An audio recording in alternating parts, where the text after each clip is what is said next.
Nós vamos conversar com o capitão Wagner, candidato a prefeito de Fortaleza pelo PR.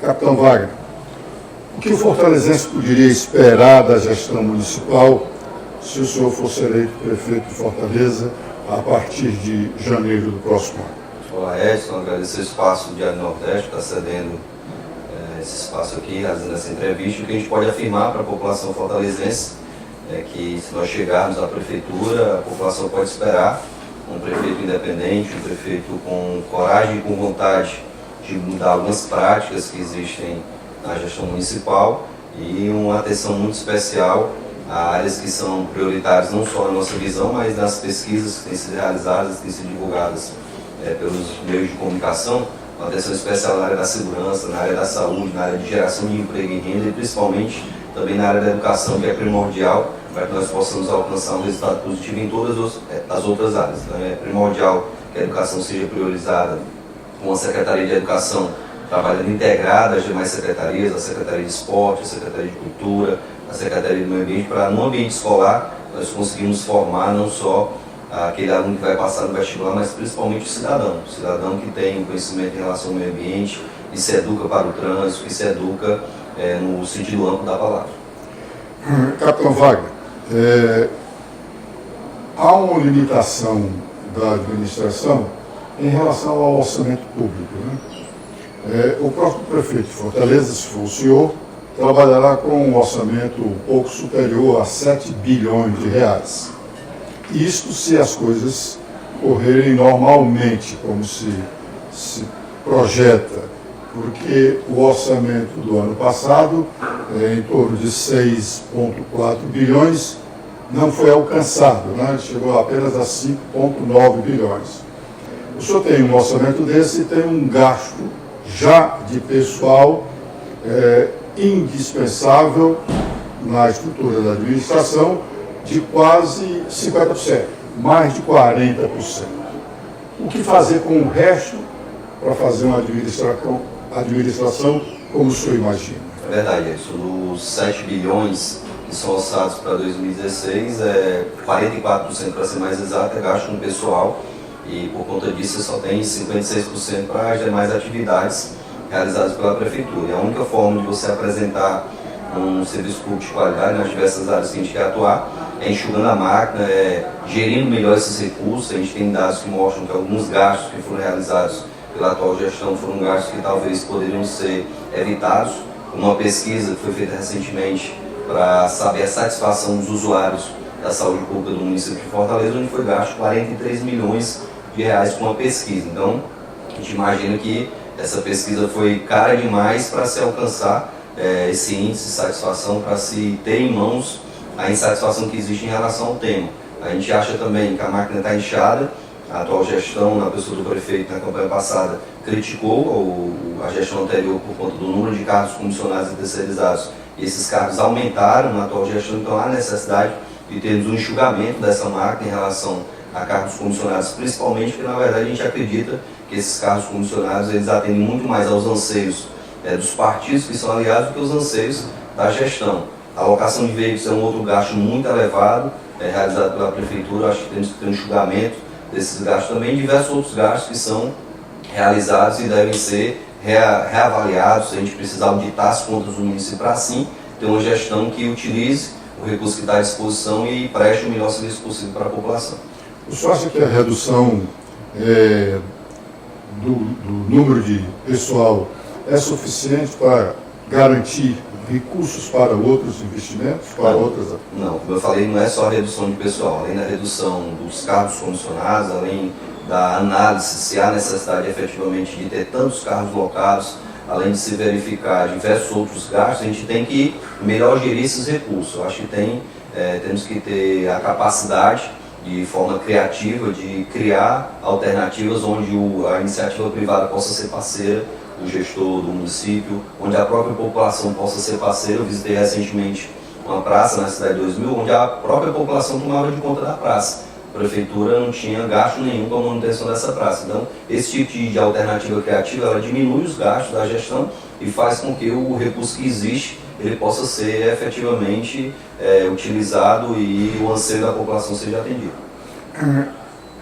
Capitão Wagner, começando pela área da saúde, uma área, segundo as últimas pesquisas, é a mais mal avaliada pela sociedade.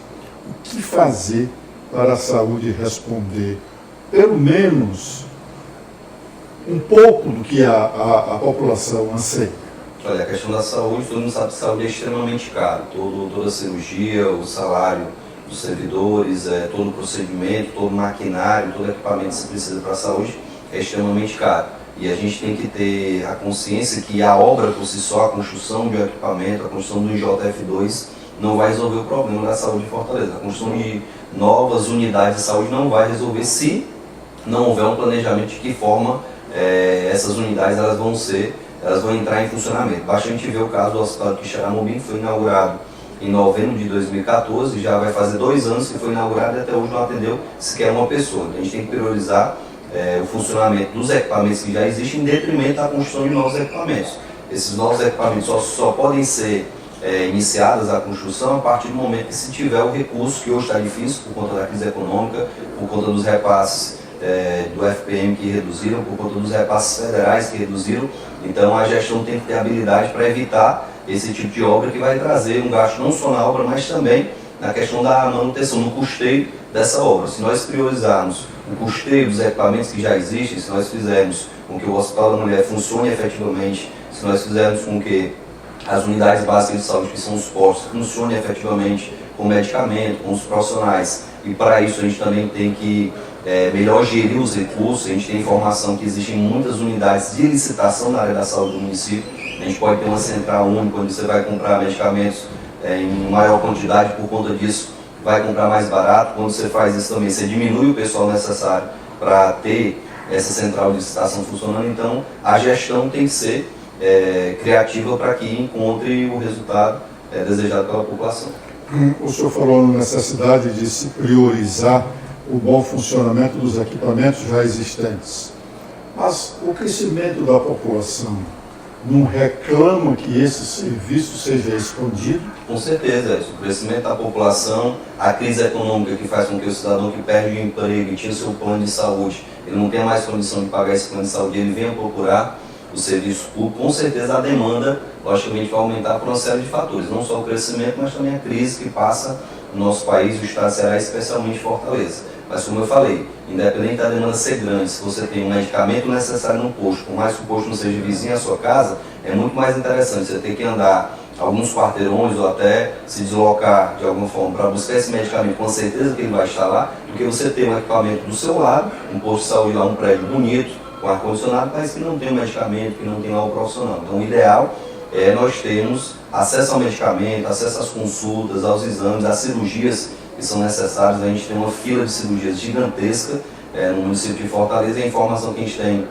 do Ministério da Saúde é que o governo federal envia recursos aqui para o município de Fortaleza, como enviou em 2013 R$200 milhões para cirurgias eletivas, e a falta da prestação de contas desse recurso é que muitas vezes trava o repasse no ano seguinte. Então a gente precisa ter uma auditoria desses recursos que são recebidos pelo governo municipal para efetivamente verificar se essas cirurgias estão sendo realizadas, se há alguma prática que não seja legal na saúde do município. Eu não estou dizendo que existe, mas temos que ter uma auditoria constante para nós utilizarmos os recursos com muita responsabilidade.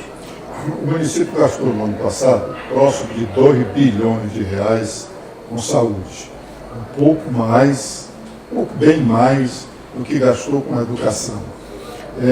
Haveria espaços no orçamento do município para se investir mais? Olha, o que a gente está falando não é em gastar mais com saúde, nem angariar mais recursos, sim melhor utilizar os recursos que existem. Quando a gente cria uma central única de licitação para a Secretaria Municipal de Saúde, você evita ter várias centrais, onde essas centrais têm que ter mais pessoal. E imagine o cidadão que está em casa, se você vai comprar 1 quilo de feijão no supermercado, você vai comprar lá R$10, mas se juntam vários moradores de um condomínio e vão comprar o feijão em quantidade, logicamente se compra muito mais barato. E com medicamento é diferente. Se nós tivermos uma central que tem a capacidade de se planejar para comprar esse medicamento em quantidade, logicamente com muito cuidado por conta do prazo de validade desse medicamento, a prioridade da chegada desse medicamento, isso necessita de um aparato logístico muito grande, mas com certeza a gente vai ter mais recursos à disposição para realizar os serviços de saúde que são necessários. Capitão Wagner, a área de educação do município, não só do município, a área de educação pública, ela deixa muito a desejar. O que fazer para a escola pública municipal, que é a base da estrutura de formação das pessoas, ela tem qualidade? Eu só acredito que a gente tem que ter uma Secretaria de Educação, primeiramente, com alguém capaz de articular parceria com as demais secretarias que existem no município. Eu acho que, inclusive, evitar a indicação política para a Secretaria de Educação, porque a Secretaria é prioritária. Se nós tivermos alguém com capilaridade para buscar uma parceria com a Secretaria do Meio Ambiente e buscar recursos da Secretaria do Meio Ambiente para ser implantado dentro da escola, uma parceria com a Secretaria de Esporte para trazer o esporte para dentro da escola, uma parceria com a Secretaria de Cultura para trazer atividades culturais para dentro da escola e em diversas outras secretarias, o ambiente escolar vai se tornar um ambiente agradável por conta do esporte, por conta da cultura, por conta das diversas atividades que lá podem ocorrer. E com isso, o aluno vai se interessar muito mais em estar presente, em estar dentro da escola. Acho que o ambiente escolar tem que estar aberto para a comunidade de domingo a domingo. Aos finais de semana, o que tiver de equipamento esportivo, a gente sabe que existem algumas escolas municipais que têm ginásio, tem escola municipal que tem até piscina, e essa piscina poderia muito bem ser utilizada para uma atividade de lazer, de esporte, para os jovens que moram naquela comunidade e para atrair também os pais para próximo da escola. O grande problema hoje da escola é a distância que existe da família em relação à escola. O pai tem que trabalhar para um lado, a mãe trabalha para o outro, muitas vezes não participa sequer de uma reunião de pais e mestres. Então essa aproximação da família da escola vai fazer com que a escola se torne um ambiente mais agradável, trazer de volta aquela escola onde se respeita os cultos, né, da pátria, os cultos do Estado, os símbolos da cidade de Fortaleza, que hoje infelizmente não são valorizados no ambiente escolar. A gente precisa resgatar isso. Eu ainda sou do tempo que para você entrar em sala de aula sexta-feira você tinha que cantar o hino nacional, respeitar a bandeira nacional. Durante a semana você rezava um Pai Nosso antes de entrar em sala de aula e todo esse símbolo tem sido perdido, essa tradição tem sido perdida e por conta disso, logicamente, a gente tem tido uma escola degradada, onde o professor sequer tem capacidade de reprovar um aluno, porque o aluno ameaça não só a sua integridade física, mas o seu patrimônio, ele arranha o carro do professor, ele fura o pneu do carro do professor, então a gente tem que garantir também a segurança no ambiente escolar, através de sistema de vídeo monitoramento, através da presença constante da Guarda Municipal, de forma preventiva, com palestras, com atividades que possam aproximar também a Guarda Municipal da escola. O senhor falou da aproximação dos pais, da família com a escola, e a escola estar sempre aberta, né, a atender, a ter o convívio com a sociedade. Mas o que nós vemos hoje, realmente o senhor já fez observação com relação a isso, os pais têm que trabalhar o dia todo, os pais, o pai e a mãe, né? E a escola tem estado muito fechada em razão das manifestações dos professores, das greves dos professores. Como conciliar isso? Olha, eu acho que temos que ter uma relação muito transparente com todos os servidores, não só com o professor, mas com o guarda municipal, com o profissional de saúde, com o agente de saúde. A gente tem que ter uma relação muito transparente, onde o profissional, onde o servidor, ele tem conhecimento da realidade da gestão, ele tem acesso, inclusive, aos dados que comprovam a quantidade de dinheiro que existe no caixa, para que ele veja qual é a capacidade do município em atender às demandas dos profissionais. Eu acredito também que não existe serviço público de qualidade sem valorização do servidor. Eu acho que seja qual for o servidor, na área da saúde, na área da educação, na segurança, ele precisa ser tratado com dignidade. Basta a gente ver na área da educação, onde o professor substituto ele é tratado completamente diferente do professor efetivo. O professor substituto sequer ele tem a garantia do seu salário, porque ele passa no concurso, ele não pode ter outra atividade em outra escola, mas ele só recebe o salário se ele for escalado numa determinada escola.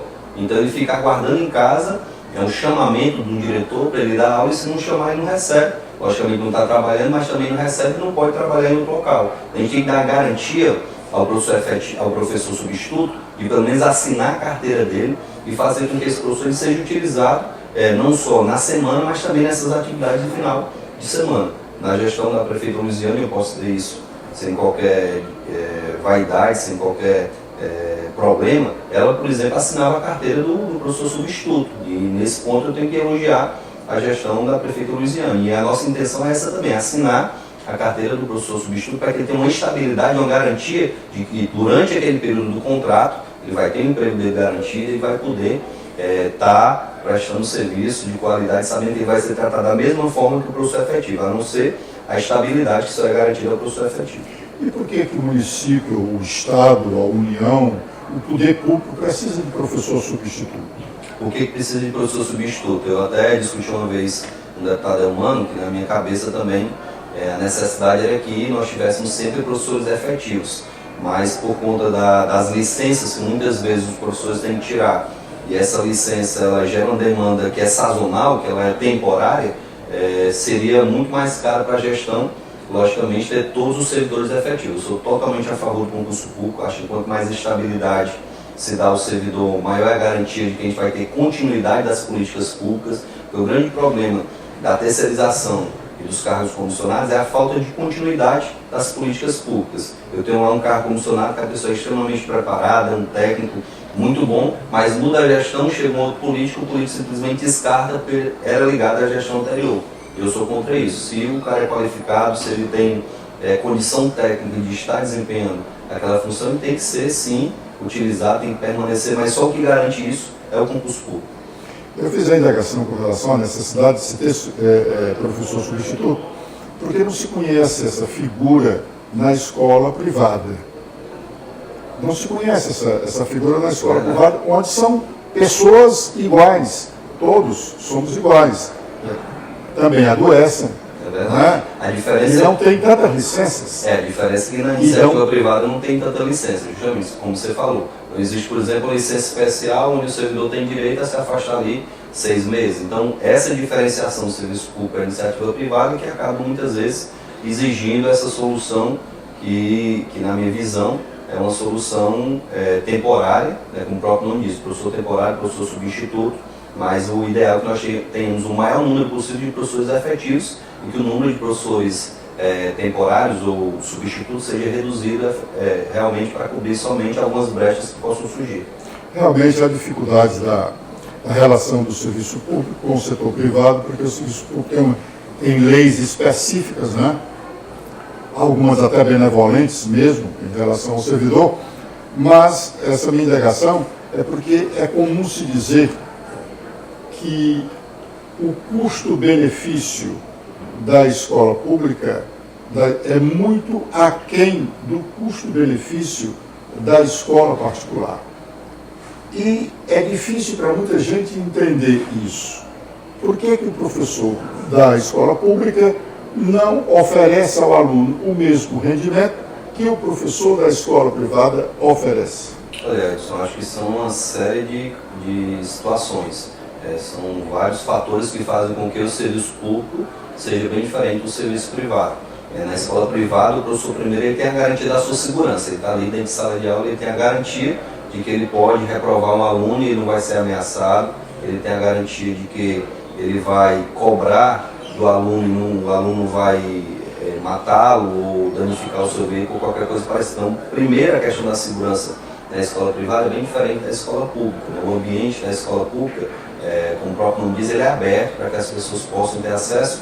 Isso acaba dificultando muito a integridade física, a garantia do professor de poder cobrar do aluno e disciplinar o aluno como disciplina numa escola privada. Imagina um professor que está lá numa comunidade carente, rodeada pelo tráfico, e ele ter que reprovar o filho do traficante que manda naquela região. Então é uma situação extremamente complicada para o professor. Isso não dá ao professor a garantia de que ele possa atuar como ele deve atuar, como deveria ser o seu papel. Além da questão da estrutura, quando se fala em estrutura física de uma escola privada comparado com algumas escolas públicas, porque temos escolas públicas que têm infraestrutura capaz de se oferecer um serviço de qualidade. Como eu falei, tem escola pública, inclusive tem piscina, tem ginásio, tem sala de aula com ar-condicionado, então tem escolas públicas que têm estrutura e outras que não têm. Então essa falta de isonomia em relação às estruturas, em relação à possibilidade da atuação do professor, que acabam dificultando demais a atuação do professor nas escolas,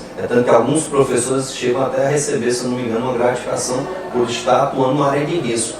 O ideal é que a gente não tivesse essa área de risco, isso é ridículo. Né? Você tem que pagar a gratificação que ele está ali na área, colocando em risco a vida dele na sua atuação. Então isso é que diferencia a escola pública da escola privada.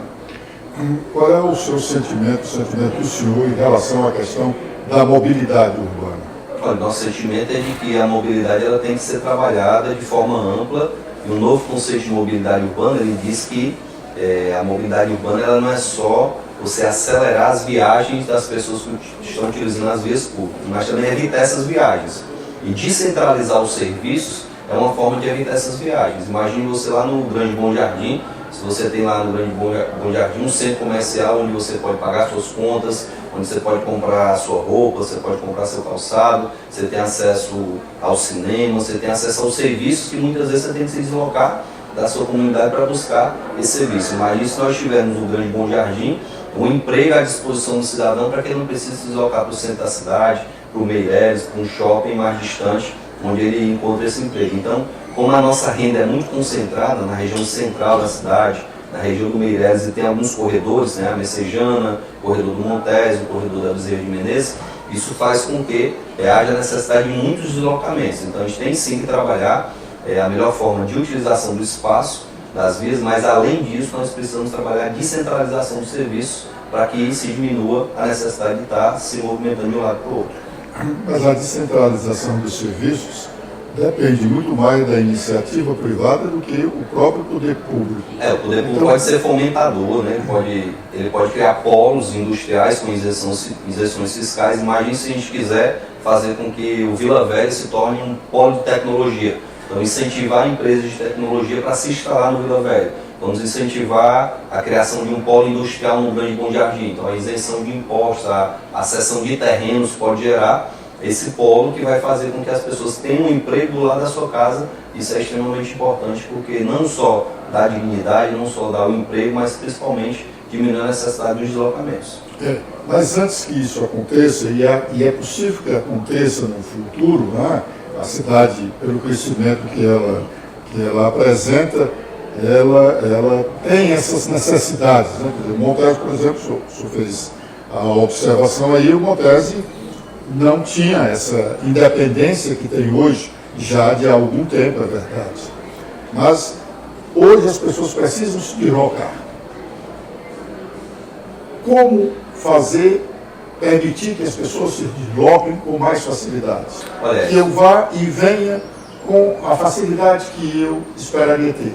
Pronto, o grande problema hoje do transporte público, qualquer pesquisa que for feita nessa área, tanto perguntando ao sindicato dos proprietários de empresas de transporte coletivo, como ao trabalhador, como ao usuário do transporte coletivo, toda e qualquer pesquisa que se faça, o principal impedimento da utilização do transporte coletivo, o que mais repulsa e afasta o usuário da utilização do transporte coletivo é a violência.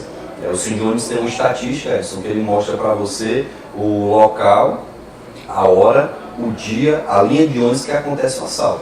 Se você chegar lá no Sindiones, vão lhe mostrar, olha, dia de segunda-feira, 19 horas, aqui na linha Grande Circular 1, no trecho tal, acontece assalto. Então, essa estatística permite uma atuação bem direcionada para tentar sanar esse problema da violência. Na nossa cabeça, a gestão municipal tem uma participação nesse quesito, até porque o transporte coletivo municipal é uma concessão que o município dá a essas empresas, e um trabalho da Guarda Municipal treinada, equipada e armada poderia dar mais segurança a esses usuários desse transporte. Na medida que se anuncia na mídia, a imprensa tem um papel extremamente importante, que guardas municipais a paisano, armados e treinados, estariam dentro do transporte coletivo para inibir este tipo de crime, os criminosos já iam ficar assustados e evitariam atuar nesse transporte coletivo, porque os empresários já adotaram todas as medidas possíveis para evitar o assalto, e até eles se preservam. Hoje existe um bilhete único e pouco dinheiro circula ali na catraca do cobrador. O cobrador mal pega em dinheiro, então é muito pequeno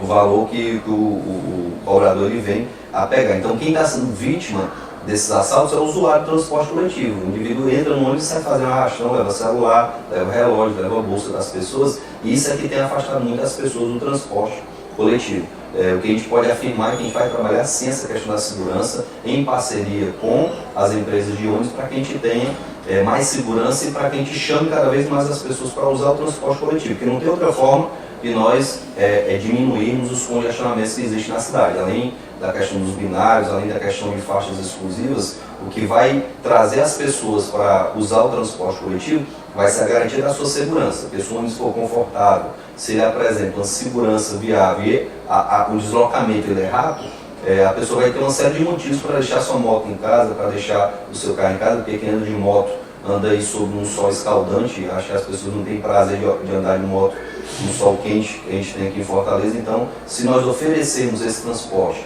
confortável, que faça um deslocamento rápido e seguro, eu tenho certeza que as pessoas vão usar mais esse transporte. Até onde uma política moderna de urbanismo poderia influir neste segmento da mobilidade urbana? Influencia muito, influencia muito. Como a gente falou, uma política moderna de urbanismo envolve não só a faixa exclusiva, não só o binário, não só esse transporte confortável, mas envolve também a questão da ocupação dos espaços da cidade. E quando a gente fala em ocupação, a gente tem que ter a consciência que essa ocupação ela gera uma série de benefícios, não só a redução das viagens, mas gera também o benefício de você estar ocupando as ruas com pessoas que vão inibir o cometimento de delitos. A gente tem uma referência aqui na nossa cidade que se chama Lago Jacareí. O Lago Jacareí hoje é um ambiente em que as pessoas se confraternizam, existe um polo gastronômico ao redor do Lago Jacareí, onde as pessoas encontram do sushi ao açaí, a pizza, tudo que se quer comer se encontra no Lago Jacareí. Então, eu acho que essa descentralização que a gente falou no começo da conversa, ela é extremamente importante, aliada a todas essas outras ações, aos binários que estão sendo instalados na cidade, a questão das faixas exclusivas, a qualidade do transporte, um transporte que tenha quantidade suficiente também para atender a demanda da população, porque o ônibus lotado, ele afasta as pessoas também, então tem que se ter um trabalho com os senhores para aumentar o número de veículos, para que se tenha a quantidade necessária para atender a demanda da população, mas essa quantidade vai aumentar à medida que as pessoas vierem utilizar mais esse transporte. Qual é o seu pensamento em relação ao crescimento da cidade, à ocupação da cidade, nos espaços vazios que nós temos ainda na periferia? Olha, a gente tem hoje uma grande dificuldade na periferia, eu posso falar com propriedade, que eu nasci e fui criado na periferia de Fortaleza, que são as regiões que se limitam, que fazem divisa com outros municípios, né? A gente tem aquele grande bolsão de pobreza ali do Siqueira, que limita com o município de Maracanaú, a gente tem a região do Aracapé, então toda essa região periférica ela tem uma série de problemas porque as gestões, muitas vezes elas querem arrecadar os impostos das pessoas que ali moram, o IPTU, o ISS, mas na hora de levar o serviço, na hora de levar o benefício para aquelas comunidades, um fica jogando a responsabilidade para o outro. Eu já morei na divisa de Fortaleza com Maracanaú e sei como é que isso acaba acontecendo. Então é importante que haja uma parceria entre as duas gestões, dos dois municípios, para atender essas demandas dessas comunidades que ficam na região mais periférica. Essa expansão para a região mais periférica, ela acaba trazendo uma necessidade de uma atuação maior por parte do município, no serviço que a gente discutiu aqui na área de saúde, na área de educação, na área de segurança. A gente vai ter a necessidade de uma maior atuação nessa região da cidade e talvez essa falta de atuação que tem gerado um problema muito grande na periferia, principalmente relacionado à violência. Quando o Estado não está presente, o Estado no sentido amplo da palavra, isso faz com que os bandidos tomem de conta daquela região e por conta disso a região mais violenta da nossa cidade, ela coincidentemente está na periferia, está nos bairros mais pobres. Então a gente tem que levar para essa região, como eu falei agora há pouco, o emprego, a renda, para que essas pessoas possam ter um atrativo para se confrontar com o atrativo de envolvimento com crime. Hoje o jovem ele tem como referência na comunidade, Edson, aquele cara que anda de Hilux, que anda com um cordão de ouro de 1 dedo de largura. Na verdade, essas pessoas são os criminosos da região. É o traficante, é o assaltante, é a grande referência que se tem na comunidade. E como o jovem não tem uma referência positiva, o que acontece? Ele acaba enveredando para o lado mal, para o lado do crime por conta disso. Então é importante que a gente tenha um trabalho específico na periferia para tratar dessa questão social.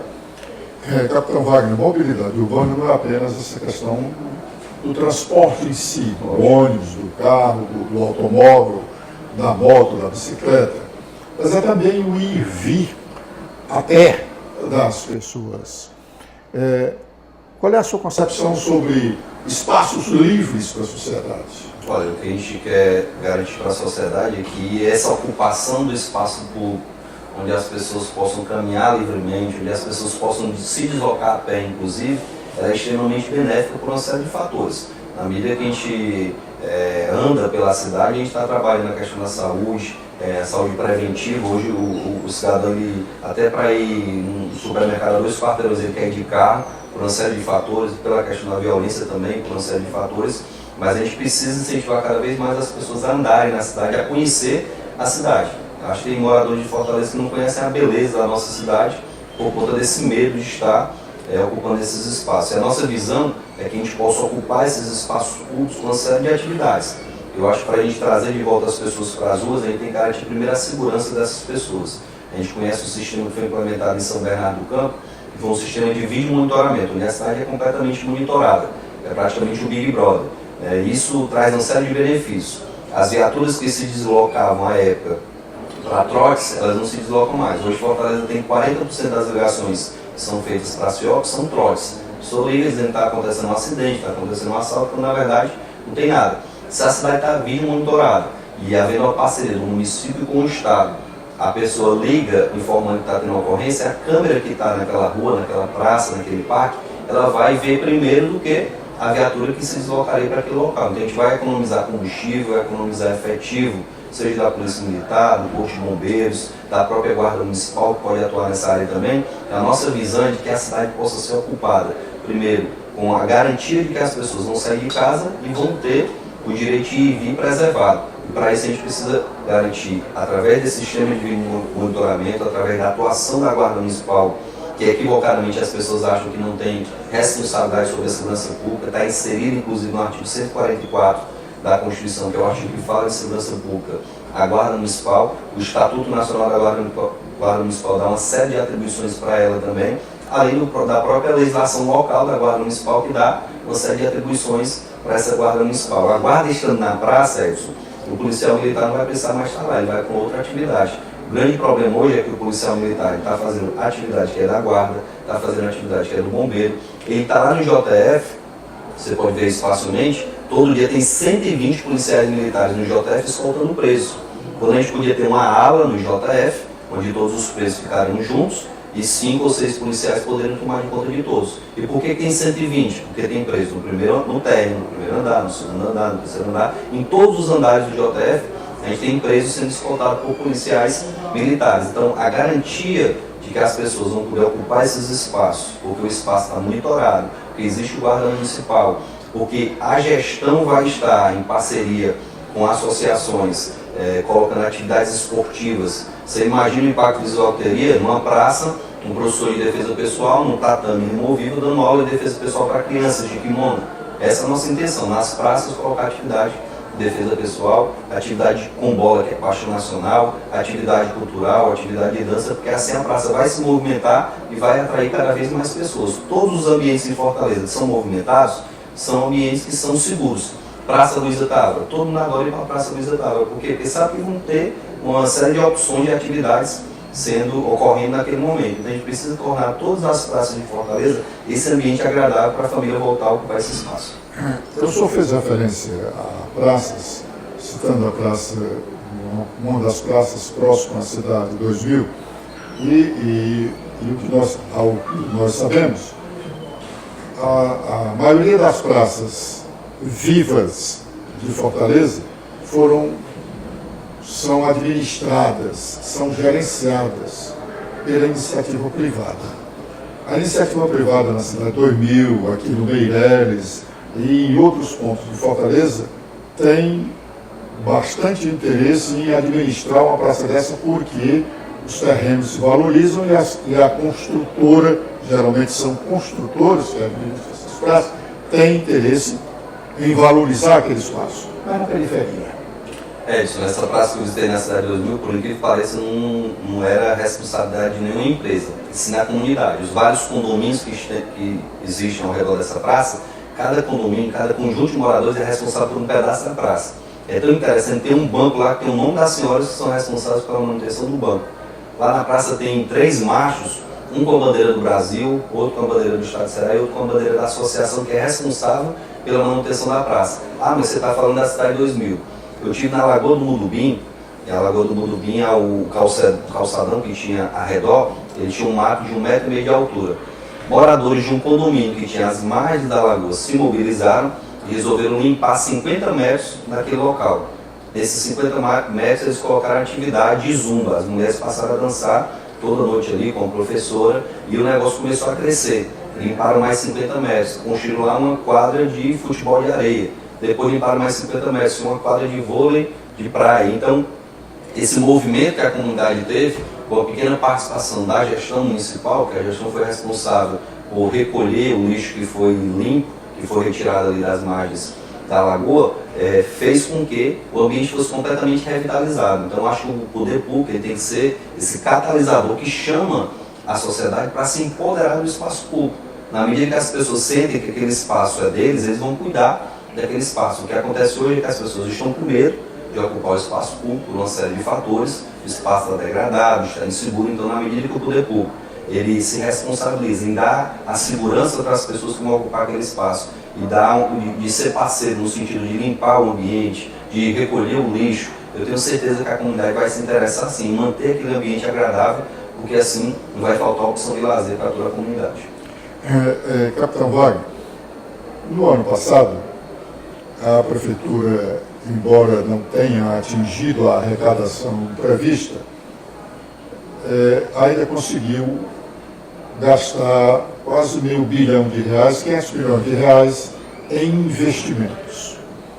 É possível que em 2016 não se tenha esse investimento porque a crise econômica acelerou, ficou mais acelerada ainda.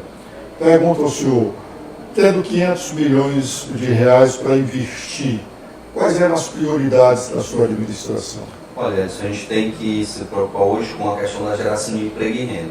A gente não precisa de 500 milhões. Com R$50 milhões, a gente pode criar um fundo de empreendedorismo para gerar emprego e renda para as pessoas. Lá na periferia, Edson, lá no São Cristóvão, lá no Vila Velha, lá no São Miguel, lá no Bom Sucesso, existem pessoas que estão desempregadas, mas que se você der um carrinho de pipoca para essa pessoa vai produzir, vai fabricar e ela vai ter capacidade, inclusive, de pagar um empréstimo de um valor de R$2, R$3 mil que ela pegaria.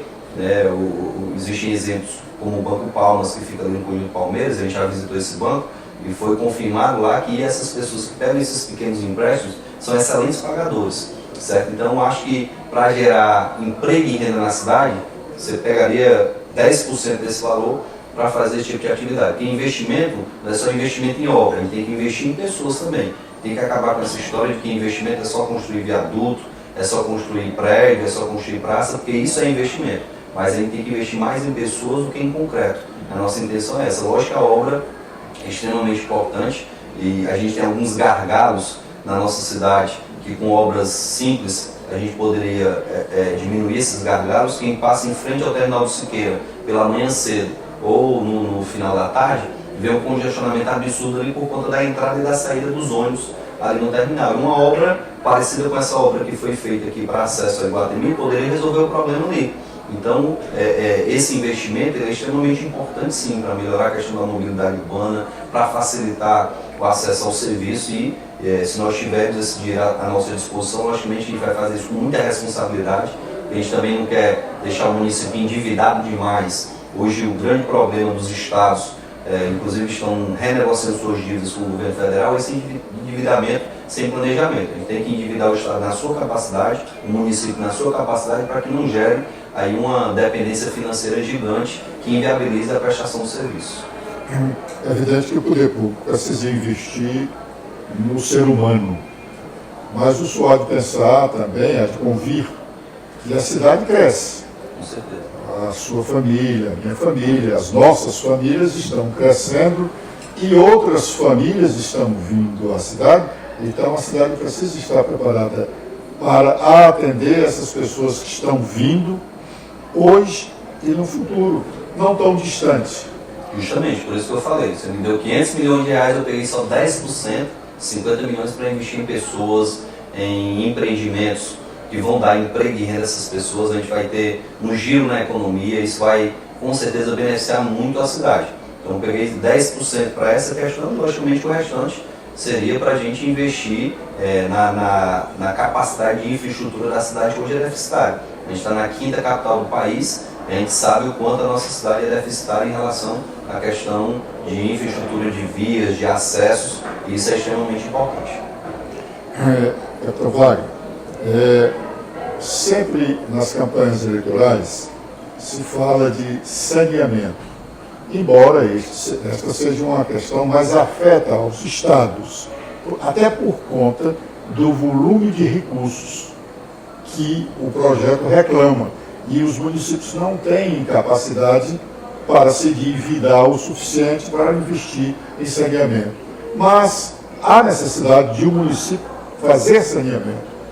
Qual é a sua ideia com relação a isso? Olha, isso é um município de Fortaleza, a própria imprensa já mostrou, tem menos da metade das residências que tem ligação de esgoto com o sistema. As casas estão ali, o saneamento passa em frente à residência e as pessoas não têm a ligação. Ontem à noite eu estava na Serrinha, uma comunidade ali de 100 famílias, e as famílias reclamavam justamente isso. As crianças expostas à lama, à sujeira, e aquilo gera um problema gigantesco na saúde pública daquela comunidade. E é importante que o município possa ter sua responsabilidade.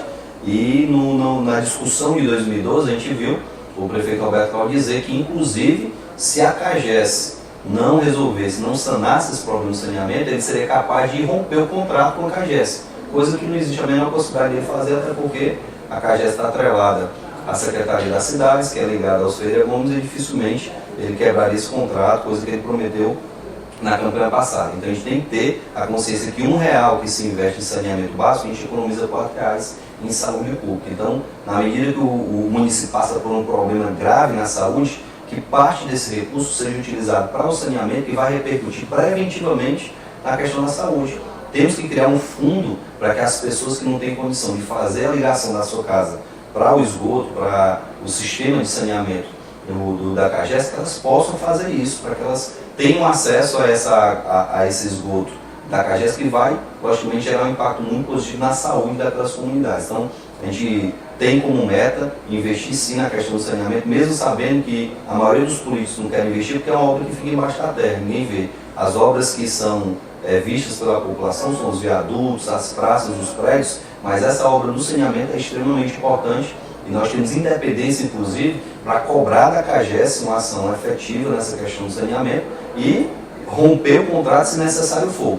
Espero que isso não aconteça, porque esse rompimento de contrato ele é extremamente traumático, mas a nossa intenção é, chegando à gestão do município, cobrar da CAGES uma postura de maior respeito, de mais investimento na questão do saneamento e trazendo, inclusive, uma fala que foi feita pelo prefeito Roberto Cláudio em 2012, é responsabilidade do município sim a questão do saneamento. Se não está se fazendo agora, se não se fez no passado, é porque faltou vontade política e vontade de investir numa área que tem impacto em diversas outras áreas. Capitão Wagner, exatamente por falta de uma legislação moderna e a legislação atual em não ser aplicada, é que a cidade ainda cresce na periferia desordenadamente. E nesse desordenamento está lá bem mais efetivo a questão do saneamento. Como uma administração do senhor enfrentaria esse problema? Olha, a informação que a gente tem é que a legislação, inclusive, ela garante que toda e qualquer obra de saneamento feita pela CAGES, ela tem que ter autorização prévia do município. O que a gente tem visto muito por aí? As gestões, passa gestão, sai gestão, entra gestão, não há esse planejamento a ponto de a prefeitura mandar asfaltar uma rua, com 2, 3 dias a CAGES chegar quebrando a rua para poder fazer o saneamento. Então está faltando sincronismo de ação, mesmo a gente sabendo que o governo estadual é aliado do governo municipal, não está tendo esse sincronismo. Além disso, a nossa lei de uso e ocupação do solo, a nossa legislação municipal que trata da questão da ocupação do solo é ultrapassada. Temos leis de 81, temos leis de 94, que inviabilizam uma solução mais prática em relação a essa questão. E se imaginava, isso foi falado na Câmara Municipal, fui vereador em 2013, e desde 2013 se falava com uma legislação nova acerca do uso e ocupação do solo, chegaria na casa para regulamentar toda essa situação e nunca chegou.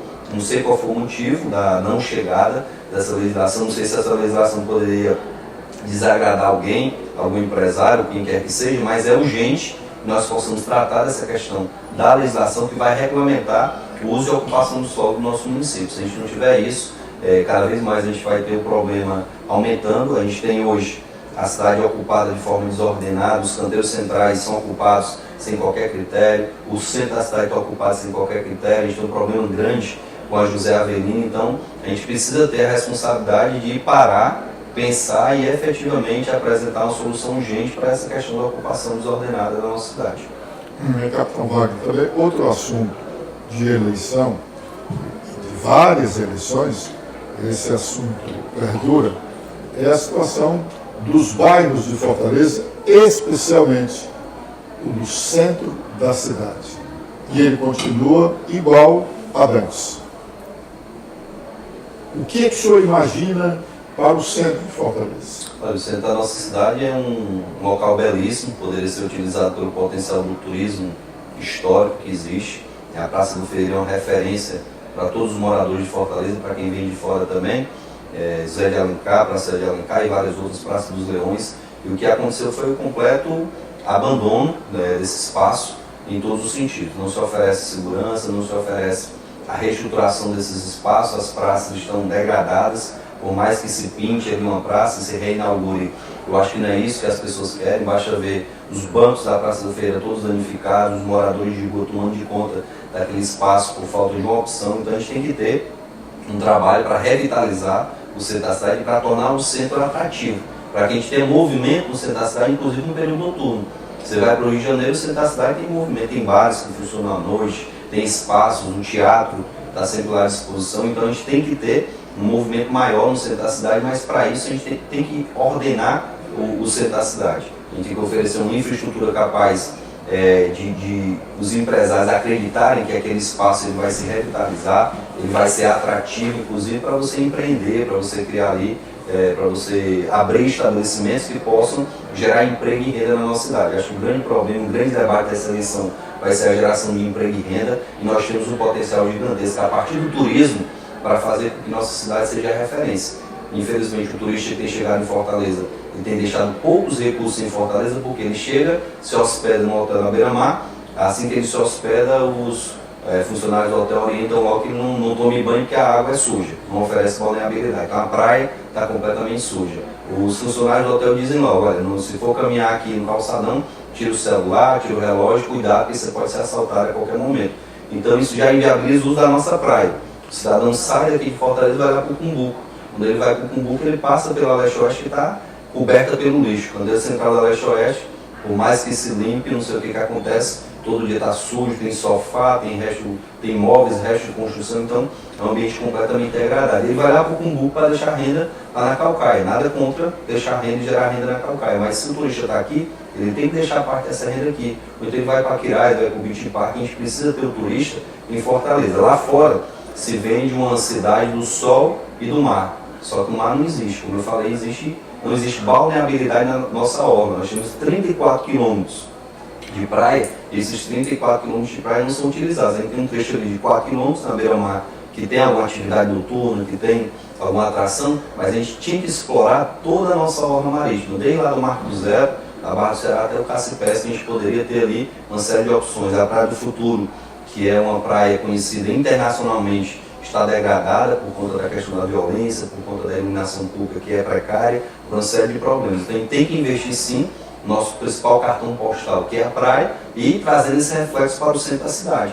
Eu acredito que o centro da cidade pode ser sim, se tornar sim, um ponto de atração turística a partir da revitalização. Mas que tipo de revitalização se faria no centro da cidade? Revitalização que se fala há bem mais de uma década, e mais, o centro, o senhor fez referência aí à questão do emprego e renda, o centro é a maior fonte de ICMS que o Estado do Ceará arrecada em Fortaleza, no centro de Fortaleza. E parte não desse são ICMS nos shoppings, não são nos shoppings da cidade. O centro ainda é uma grande fonte de recursos, né, de circulação de dinheiro, daí o ICMS que gera. Agora, o que fazer para ele se tornar mais atrativo? Vamos lá. Primeiro, reformar os espaços que existem, as praças devem ser reformadas, revitalizadas, trazer atividades para essas praças no período noturno. Eu acho que atividades culturais em todas as praças seriam uma forma de atrair as pessoas a ocupar o centro da cidade.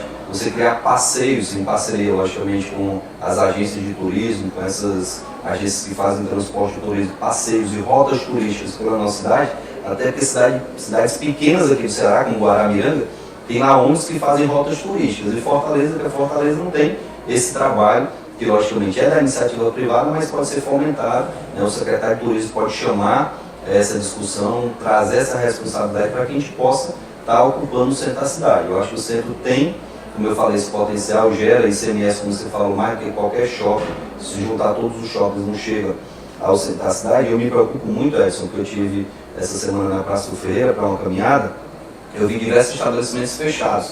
Eu pensei até que esses estabelecimentos estavam com algum problema de não estar funcionando. E algumas pessoas me informaram, não, alguns estabelecimentos só estão abrindo a partir das 10 horas da manhã, porque muitos funcionários foram demitidos e não têm capacidade de ficar o turno completo. Então isso preocupa demais, como você falou. O centro é essa referência, ele precisa atrair as pessoas a ocupar o centro, e essa revitalização carece também de um regramento da ocupação e do uso do espaço público.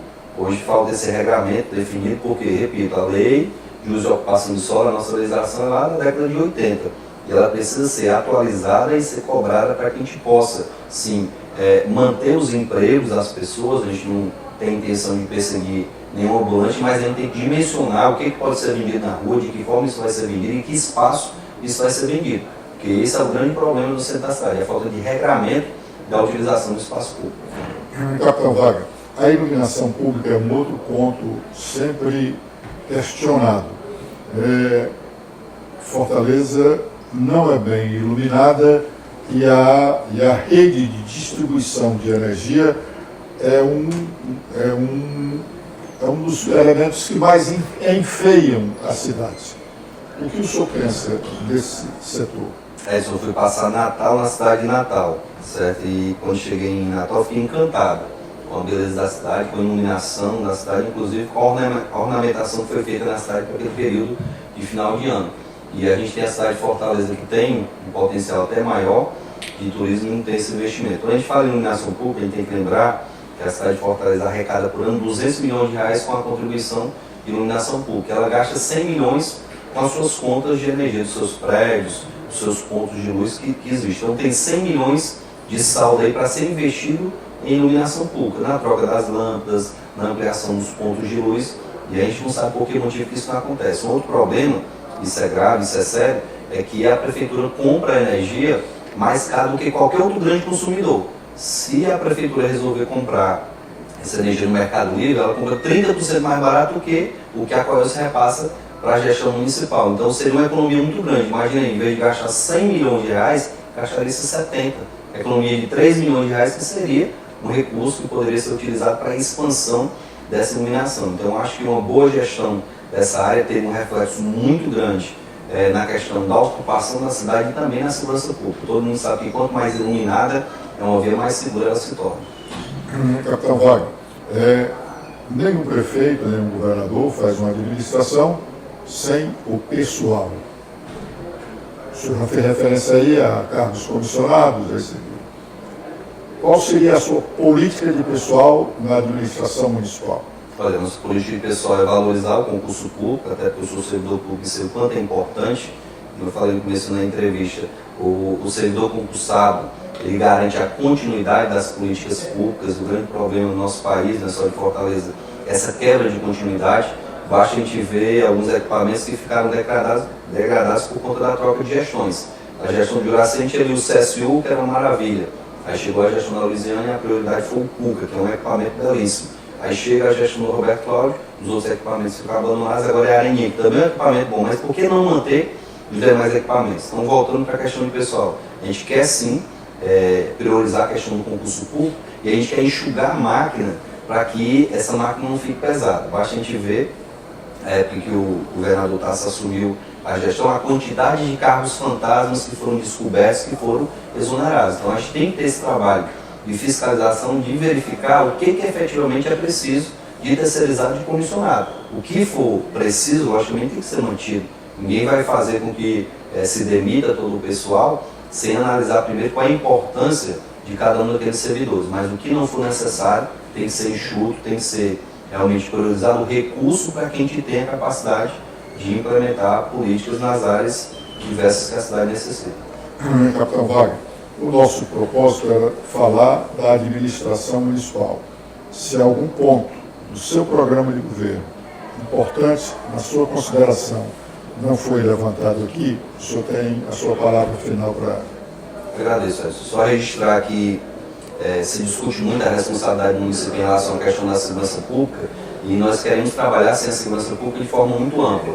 Se polemizou a questão do armamento da Guarda Municipal. O armamento vai ser apenas uma das medidas. Nosso plano de segurança visa ocupar a cidade integralmente, ocupar os espaços públicos com atividades esportivas, atividades de lazer, atividades culturais e com um sistema de vídeo monitoramento que vai ser parceiro, aliado da comunidade e aliado também da Guarda Municipal. A gente queria registrar, a gente quer trabalhar fortemente na área da educação, com essa integração das secretarias que eu falei agora há pouco, porque se eu tiver a preocupação em ter educação integral, não somente a educação em tempo integral. A educação integral é as pessoas se envolverem com a cidade da melhor forma possível. O ambiente escolar é o ambiente mais propício para que nós possamos fazer isso. Vamos, logicamente, também priorizar a geração de emprego e renda, vamos trabalhar vários outros temas que já foram tratados, eu não vou ser redundante, só agradecer o Diário Nordeste, agradecer o Edson pelo espaço também, dizer que a gente ficou muito feliz em ver a maneira democrática como o sistema está tratando a questão da eleição e que vença o melhor, logicamente. Muito obrigado, capitão. Sucesso.